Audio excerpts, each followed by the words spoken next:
हे मुनिवर नमोस्तु, हे गुरुवर नमोस्तु, हे मुनिवर नमोस्तु।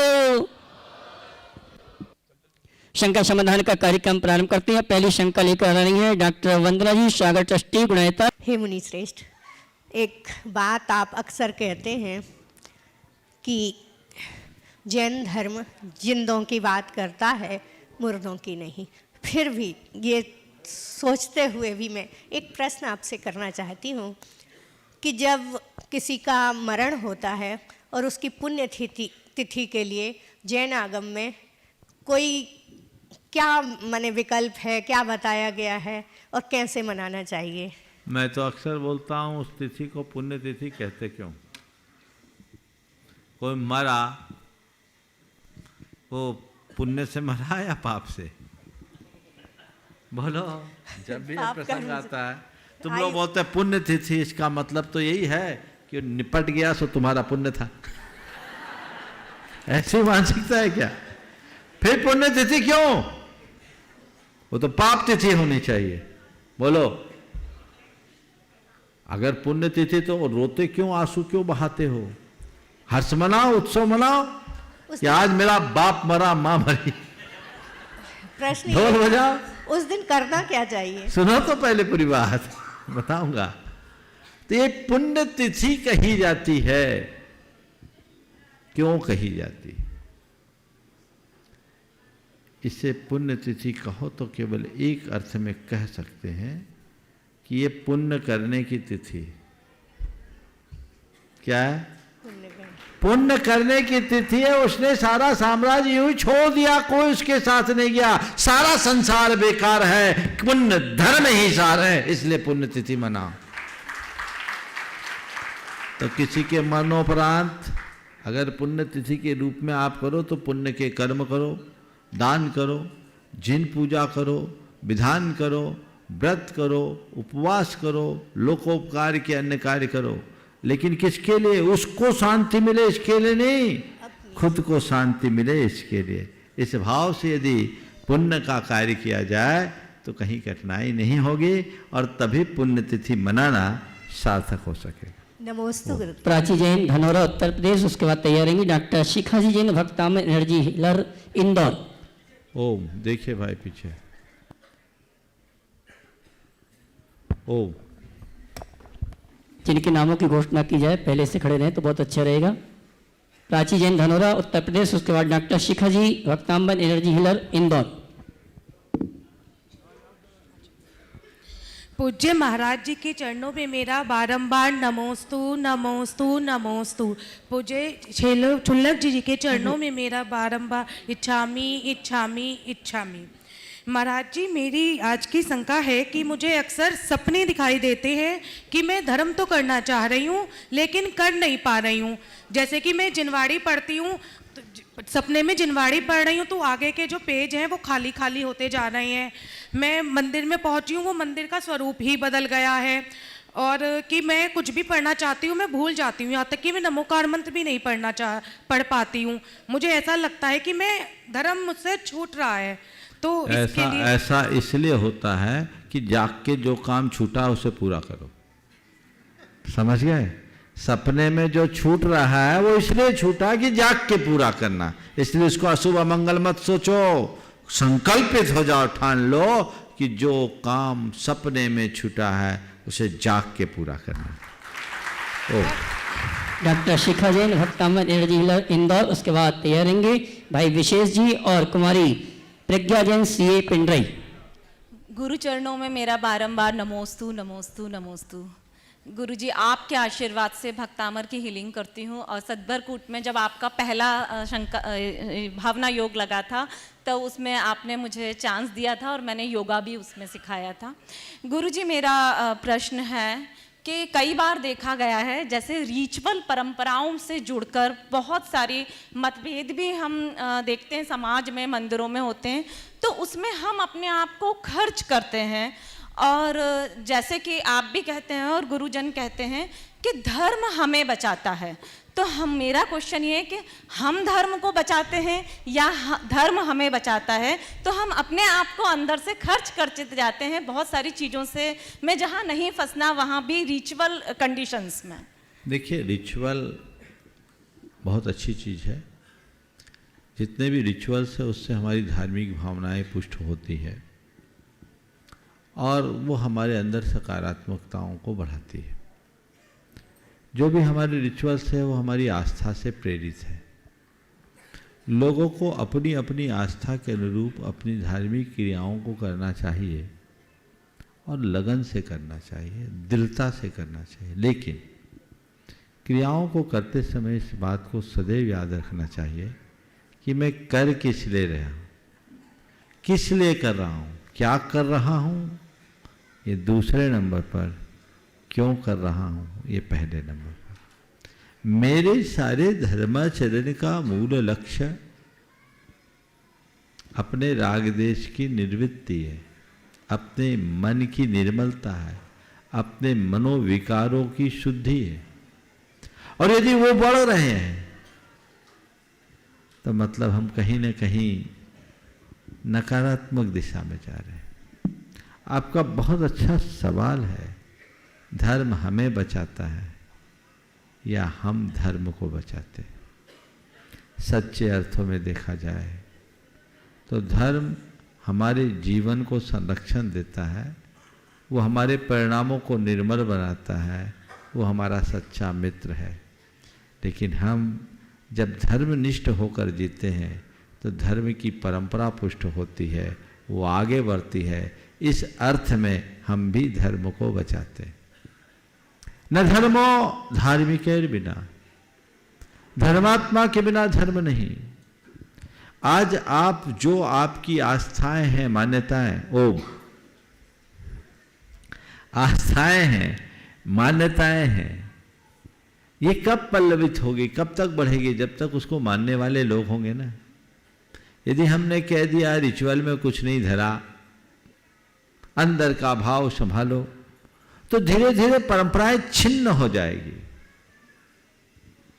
परंपराओं के प्रति दृढ़ रहना चाहिए, पर परंपराओं का आग्रह नहीं होना चाहिए। परंपराओं में दृढ़ता स्थिरता लाती है और परंपराओं का आग्रह कट्टरता लाती है, जिससे कटुता फैलती है। हमें कट्टरता नहीं, कुशलता का आलंबन लेना चाहिए। अपना काम कुशलता से करो, अपनी बात को पूरी दृढ़ता से निभाओ, उसमें रंच मात्र शिथिलता मत आने दो, पर किसी दूसरों की मान्यताओं पर आघात पहुंचाने का काम कभी मत करो। यदि ये दोनों बातें ध्यान में रखेंगे तो बिल्कुल सही होगा। इसलिए आपकी बात पर मैं अपनी सहमति प्रकट करता हूं। धर्म हमें बचाता है और हम धर्म के नाम पर धर्म की जो परंपरा है उसे बचाते। नमस्ते गुरुदेव। भाई विशेष जी और सीए कुमारी प्रज्ञा जैन वृत्ति नगरी पिंडई, उसके बाद तैयार रहेंगे नरेश भाई जैन श्रोणी संरक्षक गुणायतन सूरत, अपने सभी 250 यात्रियों के साथ एक साथ खड़े होकर आशीर्वाद प्राप्त करेंगे। नमोस्तु महाराज श्री। महाराज श्री, ऐसा देखा जाता है कि दूध फटने से वे ही लोग दूध फटने से वे ही लोग रोते हैं जिन्हें रसगुल्ले बनाने नहीं आते। अर्थात हमारे जीवन में भी जब विपरीत परिस्थिति आती है तो हम भी ऐसा क्या करें या क्या सीखें जिससे हम भी रसगुल्ले बना सकें, अर्थात विपरीत परिस्थितियों को अवसर में परिवर्तित कर सकें। बहुत अच्छी बात है। दूध फटने से वही रोते हैं जिन्हें रसगुल्ला बनाने नहीं आता। यह बिल्कुल सही है। कभी दूध फटता है तो रसगुल्ला बनाने का अवसर भी आता है, लेकिन ये वही लोगों के जीवन में घट सकता है जो अपने जीवन के प्रति सकारात्मकता रखते हैं। ये बात भी सही है कि सब तरह से सकारात्मक होने के उपरांत भी कई प्रकार की नकारात्मकताएं आ जाती हैं, तो आए तो उसका निवारण करो। ये तो प्रकृति की व्यवस्था है, होगा, लेकिन उसका निवारण किया जा सकता है। कोशिश करो दूध को समय रहते उपयोग में लो, दूध फटे ही नहीं। और ध्यान रखना, दूध फटने पर रसगुल्ला बनाना शायद रिस्की है, पर समय रहते ही दूध को रसगुल्ला बनाने का प्लान कर लेना एक बड़ी बात है। तो तुम दूध के फटने का इंतजार क्यों करते हो? फट जाए तो उपयोग करने की कोशिश करो, और कदाचित फट जाए तो रोना मत रो।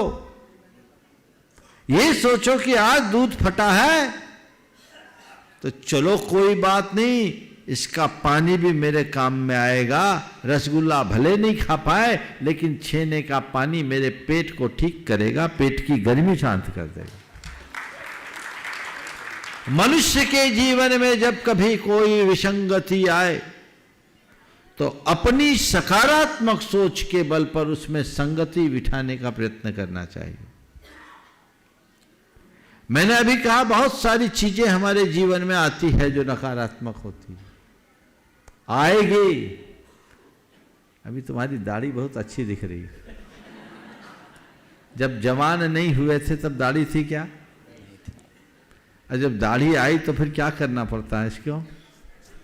ट्रिम शेव करना पड़ता है। शेव करना पड़ता है। तुम्हारे पिताजी तो एकदम क्लीन शेव है, हर तीसरे चौथे दिन लोगों को शेव करना पड़ता है। क्यों? हर दिन करना पड़ता है। अब ये रोज दाढ़ी निकलती है, तुम रोना रोते हो कि दाढ़ी क्यों निकल गई? बोल। नहीं। क्या मानते हो? अरे ये जवानी का पाठ है। बल्कि यही नहीं, ये जवानी के लक्षण है। जवान वही है जिसकी मूछें और दाढ़ी हो। बोलो, सही बोल रहा हूं ना? जिसकी दाढ़ी मूछ नहीं वो जवान कैसे? और जवान ही नहीं, वो मर्द की पहचान है। बात अलग है, आजकल सब अपनी पहचान बदल दिए। तो अब ये क्या है? ये जवानी के लक्षण है। तो अब दाढ़ी मूछ निकल आए तो निकल आए। हमारे पास रेजर और साबुन है, सेव करेंगे, साफ करेंगे। तुम सोचो कि मेरे जीवन में कोई दाढ़ी मूछ ना उगे, तो ये बेकार की कल्पना है। दाढ़ी मूछ है, उगेगी। जब भी नकारात्मकता की दाढ़ी मूछे निकले, तत्व ज्ञान की सकारात्मकता का रेजर ब्लेड लगाओ, साफ कर लो, जीवन स्मूथ हो जाएगा। ज्यादा कुछ कहने और करने की आवश्यकता ही शेष नहीं रहेगी।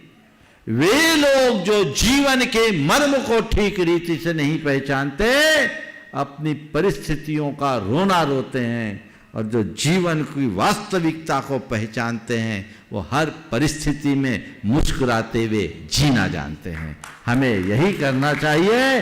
कदम रखा करता कांटों पे, कदम रखा करता कांटों पे, मुझे व्यथा से प्रीत है। कदम रखा करता कांटों पे, मुझे व्यथा से प्रीत है। विपदाओं में मुस्काना ही जीवन का संगीत है। ये ध्यान में रखो। आपकी तालियां कम बजती, तालियां अच्छे से बजाइए। चलिए अगले प्रश्न के लिए तैयार रहेंगे श्री नरेश भाई जैन, श्रीमती संरक्षक गुणायतन, सूरत अपने सूरत, जूनागढ़, मुंबई, अहमदाबाद के सभी यात्रियों के साथ। उसके बाद तैयार रहेंगे श्रीमती स्वतंत्र जैन, अन्नदाता, डिंडोरी। 250 खड़े हो जाओ एक साथ सभी एक साथ खड़े हो जाएं। एक बार खड़े होके आशीर्वाद ले लो, फिर बैठ जाओ। नमोस्तु। अभय मुनिराज की श्रीमती स्वतंत्र जी, अन्नदाता, डिंडोरी। चलो एक बार इन सूरत वालों का जोरदार अभिनंदन कर दो, है ना? चलो हाँ, आप सवाल करिए। अभय मुनिराज के चरणों में पूरे शहर सूरत जैन समाज की तरफ से और पूरे बंबई जैन समाज की त्रिबार नमोस्तु, और पंच छुल्लक मुनिराज महाराज के चरणों में त्रिबार इच्छामि। गुरुदेव, मेरा समाधान शंका का मैं चाहता हूं कि जब मुनियों को, मैंने ऐसा सुना है कि मुनियों को 1200 विद्याएं सिद्ध होती, तो फिर ये तीर्थों पे संकट क्यों आते हैं? और संकट आते भी हैं तो मुनि महाराज जब इस पंचम काल में इतने मुनि महाराज नजर आते हैं तो वो निवारण क्यों नहीं करते? पहली बात तो ये कहाँ सुन लिया कि मुनियों को 1200 विद्याएं सिद्ध होती है? आपको तो ये सुनना चाहिए कि अगर मुनि जन्मजात विद्याधर है तो मुनि बनते ही विद्याएं छोड़नी पड़ती, तब भी नहीं बन पाते हैं। विद्याएं भी परिग्रह है। मुनि विद्याओं में लिप्त नहीं होता। मुनि तो रत्नत्रय की विद्या को धारण करता है। इसलिए अगर आपको कहीं ये बताया गया तो बात अशास्त्रीय है, वो बात ही ध्यान देने योग्य नहीं है। शास्त्र ये कहते हैं कि एक विद्याधर अगर मुनि बनेगा तो वह जैसे आप अपने घर परिवार और वस्त्रों को त्यागते हैं वैसे अपनी विद्याओं को भी त्यागना पड़ेगा, नहीं तो निर्ग्रंथ नहीं रह पाएगा। तो फिर विद्या सिद्धि की तो बात ही अलग है। हाँ, मुनियों का पुण्य का प्रताप ऐसा होता है कि उनके निमित्त से बहुत सारे काम हो जाते, लेकिन महा मुनियों पर भी भयानक उपसर्ग आते हैं।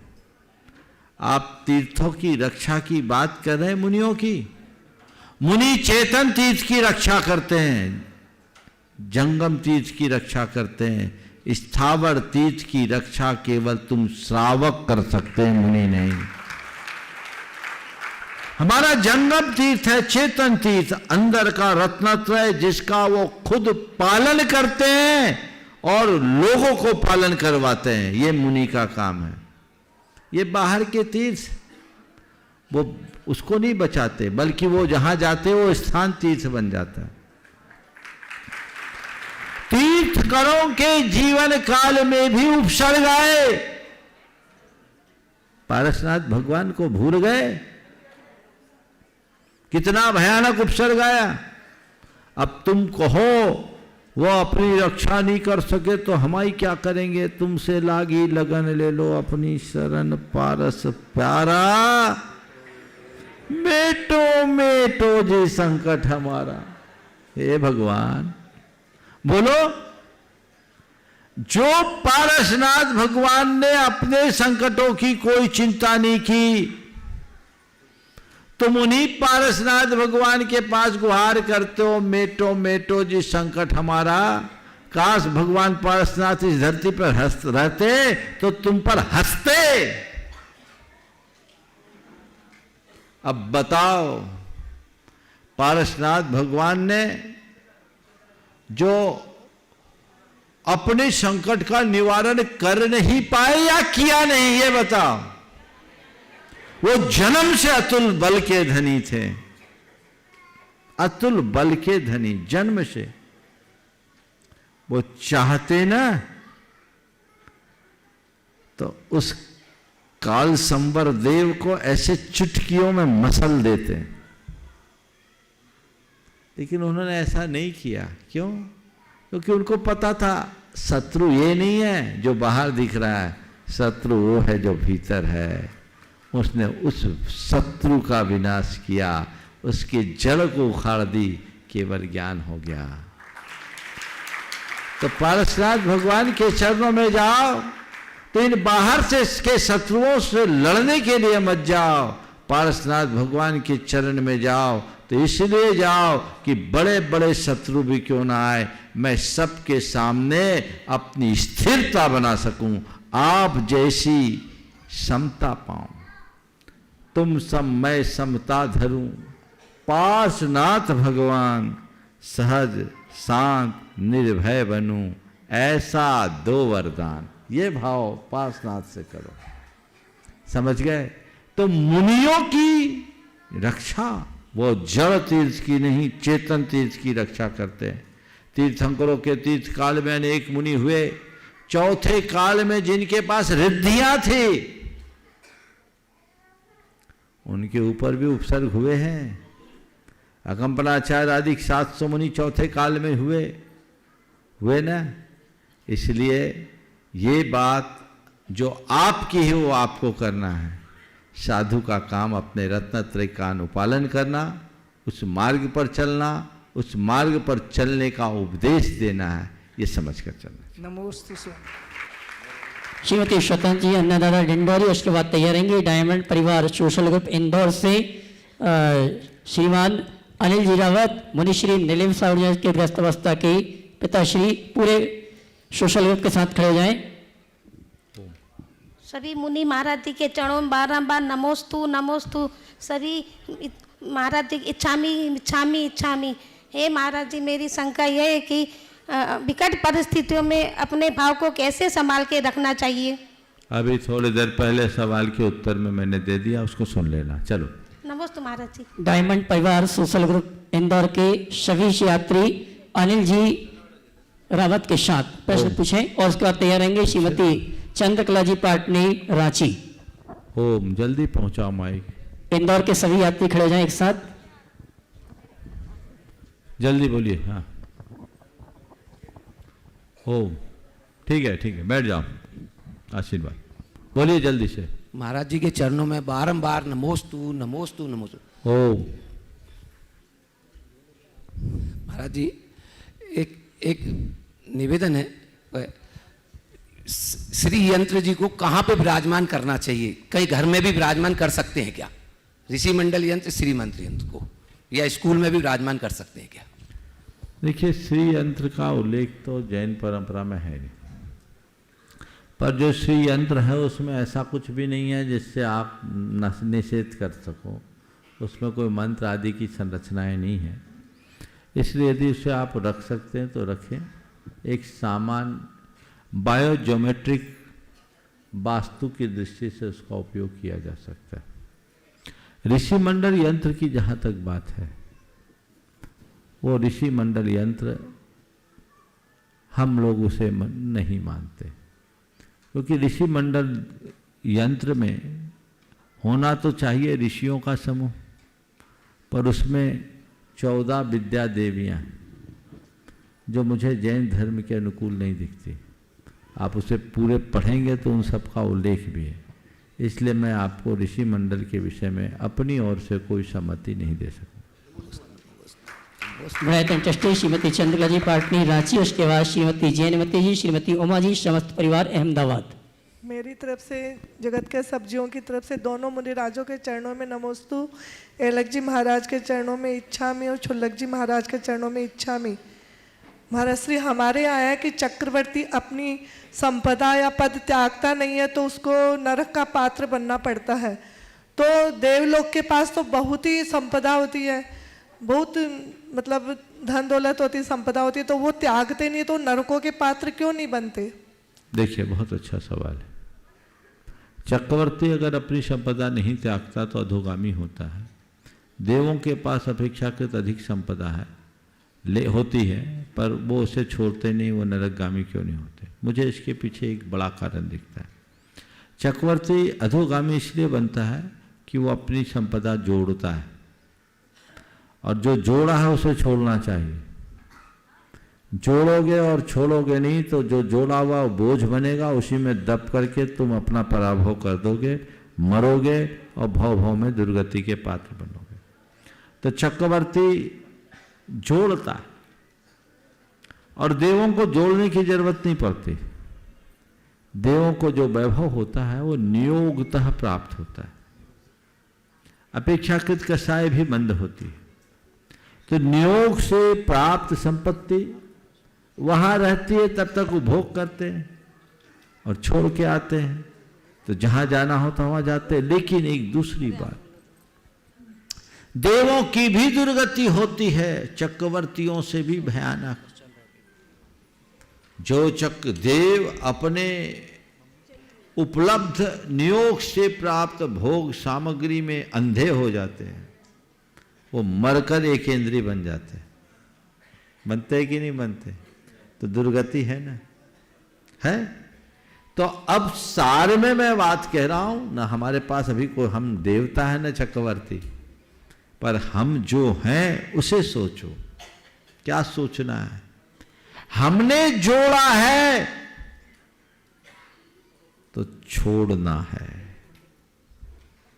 केवल जोड़ोगे तो दुर्गति के प्राप्त पात्र बनोगे, छोड़ोगे तो तरोगे। देखो, रोटी खाओ और सवेरे खाली न करो, शौच न जाओ, तो क्या होगा बोलो? भोजन करो और मल विसर्जन नहीं करो तो क्या होगा बोलो? तकलीफ होगी। श्वास लो, निश्वास न हो तो बोलो क्या होगा? बोलो, तुम लोग बोलती सी बंद हो गई, क्या बात हो गई। एक बार एक ने कहा महाराज आपके सब प्रवचन अच्छे लगते हैं, पर जिस दिन आप पैसों के बारे में बोलते हैं तो बड़ी गड़बड़ लगने लगता है, लगता है सब छुड़वा लेंगे। लेकिन इस हकीकत को स्वीकार करो, ग्रहण किया है तो छोड़ना जरूरी है, प्रकृति का नियम है। तो जितनी तत्परता से कमाते हो उतनी ही उदारता से लगाना सीखो। ये जीवन का मंत्र बना लो, नहीं तो बहुआलम परिग्रहत्वम नारकस्यायुष का शिकार बनोगे। धन जोड़ना गुनाह नहीं है, धन को जोड़े रखना गुनाह है। बस ये मंत्र ले जाओ। गुरुदेव का हाइकू है, जुड़ो न जोड़ो, जोड़ा छोड़ो, जुड़ो तो बेजोड़ जोड़ो। बस बेजोड़ को जोड़ो, समझ गए? चलिए। श्रीमती जैनमती, श्रीमती उमाजी, समस्त परिवार अहमदाबाद। हाँ, एक बात और आज के संदर्भ में मैं आप सबको संज्ञान में डालूंगा कि अभी जैसे ब्रह्मचारी जी ने आप सबको सूचना दी, आगामी 20 से 22 नवंबर को एक प्रतियोगिता रखी गई है परम पूज्य आचार्य ज्ञान सागर जी महाराज के ऊपर, महाकवि आचार्य ज्ञान सागर प्रतियोगिता, जो www.vidyasagar.guru पर उपलब्ध है। और ये किताब है, ये पुस्तक है, जरूर सब लोगों को इस प्रतियोगिता में अपनी सहभागिता देनी चाहिए। और इससे आपको गुरुनाम गुरु ज्ञान सागर जी महाराज के विषय में जानने का भी अवसर मिलेगा। यह ऑनलाइन प्रतियोगिता है, हमारे संघ में प्रसाद सागर जी महाराज कराते रहते हैं। आपको घर बैठे बैठे स्वाध्याय का अवसर है, जरूर इससे जुड़िए। ओम। महाराज श्री के श्री चरणों में त्रय बार नमोस्तु नमोस्तु नमोस्तु। महाराज श्री, हम लोग अहमदाबाद से आए हैं, वहाँ पे आरिका श्री पूर्णमती माता जी का चातुर्मास का लाभ मिला है हमें। और 2 परिवार जिन्होंने पूरे चातुर्मास की संघ की पूरी संचालक की जवाबदारी ली थी, कटारिया परिवार जी और जैनम ग्रुप जी, तो उनके एक परिवार से उनके माताजी श्री जैनमती जी यहाँ पे हैं। तो जब वो यहाँ आ रहे थे तो माताजी के पास गए थे। माताजी ने बोला था कि महाराज श्री के श्री चरणों में मेरी तरफ से त्रय बार नमोस्तु। सारे संघ ने आपके चरणों में त्रय बार नमोस्तु बोला है महाराज श्री। बोलिए। और महाराज जी, एक प्रश्न है। आज मैं वंदना में गया था महाराज जी, तो मैंने देखा बहुत सारे चरण जहाँ पे हैं वहाँ पे बंदरों बहुत सारे आ गए। पहले अभिनंदन भगवान के वहाँ पे होते थे। वो में सवाल रोज आता है, मैंने पहले भी बोला, इसका एक आपके अधीन और एक यहाँ की व्यवस्थाओं के अधीन। यहाँ की व्यवस्था कमेटियों को कुछ समझ में नहीं आता। जितने लोग सुन रहे इस कार्यक्रम को, रोज फोन करो जैन श्वेतांबर सोसाइटी और तीर्थ क्षेत्र कमेटी के मुखियों को, उनका नंबर ले जाओ, उनको बोलो गार्ड लगा दो, तुम्हारे पास पैसा नहीं तो हमसे पैसा ले लो। वो चरण अपवित्र हो रहे हैं। कई बार मैंने ऐसा बोला, मल मूत्र में लोग अपना मत्था टेक के आ रहे हैं। एक छोटी सी व्यवस्था है, बंदरों को खाना जो द्रव्य चढ़ता उठा के थोड़े दूर में दे दे, बंदर भी मस्त रहे, आप भी मस्त रहो। हाँ जी महाराज। और ये काम करना चाहिए, लेकिन ये आप लोगों को करना पड़ेगा। इन लोगों को पता नहीं कौन सी मजबूरी है। हर टोंक पर 24 टोंक है, 24 आदमी को एम्प्लॉयमेंट मिलेगा, उनको उनका रोजगार पड़ेगा, और हमारे टोंक पवित्र बने रहेंगे। क्या हानि? क्या जैन समाज इतनी सी व्यवस्था नहीं कर सकती? न बंदरों को मारा जा सकता है, न मारने का कुछ सोचना चाहिए। उनको भी पलने दो, आप भी काम करो, काम खत्म। ये कार्य आप लोग कीजिए, उनको बोलिए। और जो मेरे बात अगर वो लोग सुन रहे हैं, दोनों कमेटियों को बोलता हूँ, कई बार मैं प्रत्यक्ष भी बोल चुका हूँ, पता नहीं इन लोगों को क्या ढिलाई होती है। इतनी बड़ी बड़ी कमेटियां, एक दिन सुना मैंने लगाया, लेकिन महाराज जी गए थे तब तो लगा था। आप कब गए थे? आज ही गए थे। आज क्या पोजीशन थी? आज बंदर वो चरणों पे चाट रहे हैं, मलमूत्र कर रहे हैं, वहीं पे लोग मत्था टेक रहे हैं। आज सब टोकों में ये हाल था, बहुत सारी टोकों पे देखा महाराज श्री। तो ये कमी है, कमी को पूरा कीजिए। और आप जो वहां दान देते इसीलिए तो देते हैं। हाँ जी। तो उस दान को यहाँ ठीक कीजिए। और ये जिम्मेदारी है दोनों कमेटियों की। आप सबसे मैं कहता हूं, एक एक लोग उनको फोन करो कि भाई ये व्यवस्था कीजिए, आपके पास पैसे की कमी हमसे लीजिए, ये व्यवस्था करनी चाहिए। और दूसरा, जब तक ये व्यवस्था नहीं बनती, आप टोंकों पर चावल चढ़ाना बंद कर दीजिए, बाहर आके चढ़ा दीजिए। तो ये व्यवस्था ये आपके आश्रित है। तो दोनों चीजें आए दिन ये सवाल उठता है। एक सड़ी सी बात है जिसको एक बार में ठीक किया जा सकता है। आज पुनः बोलिए दोनों कमेटी के लोगों को, आप लोग भी बोलिए कि ठीक करा लीजिए। नहीं है व्यवस्था तो व्यवस्था के लिए लोग दे देंगे। ये अवमानना कितनी हो रही है, भगवान की असाधना हो रही। जिनकी आप पूजा करें उसमें मल मूत्र हो रहा है, तो ये तो घोर घोर निंदनीय कार्य है और कमेटियों को इस पर सोचना चाहिए। नमोस्तु महाराज श्री। चिल्लक श्री शुंग सवारी महाराज निवेदन है आगे के शंका समाधान के कार्यक्रम के लिए।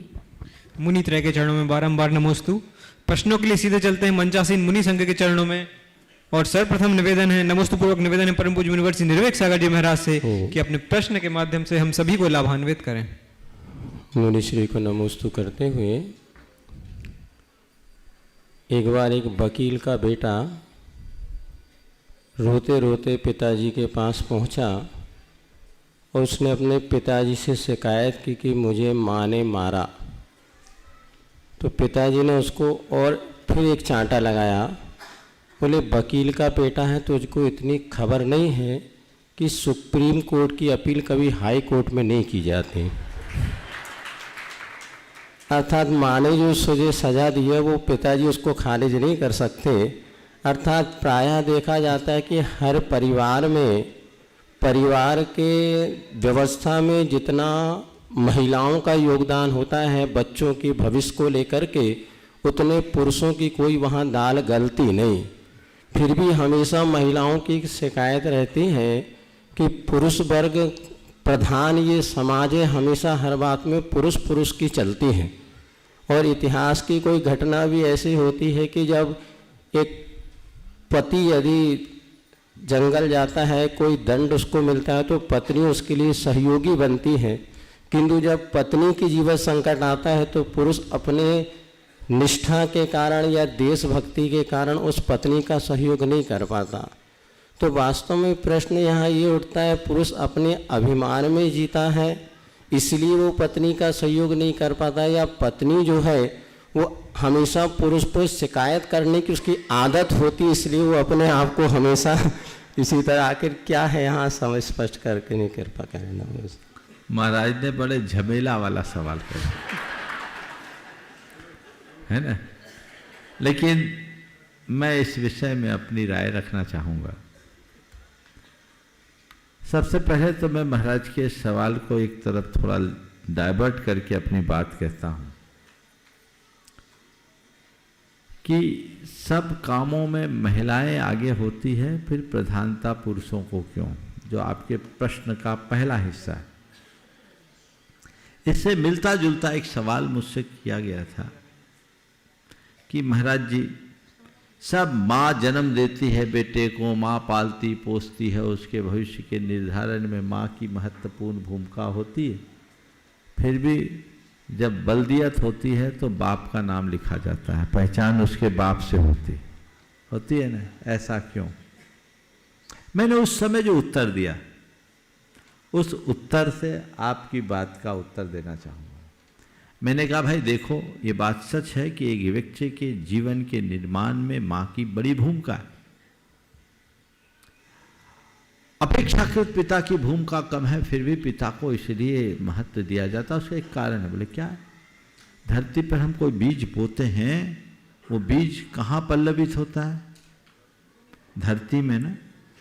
धरती में बीज गलता है, बीज पल्लवित होता है, पौधा बनता है, पेड़ बनता है, पूरे जीवन उसी धरती पर खड़ा रहता है और धरती का रस चूस कर पेड़ वो हरा होता है। लेकिन उस पेड़ को किसका कहा जाता है?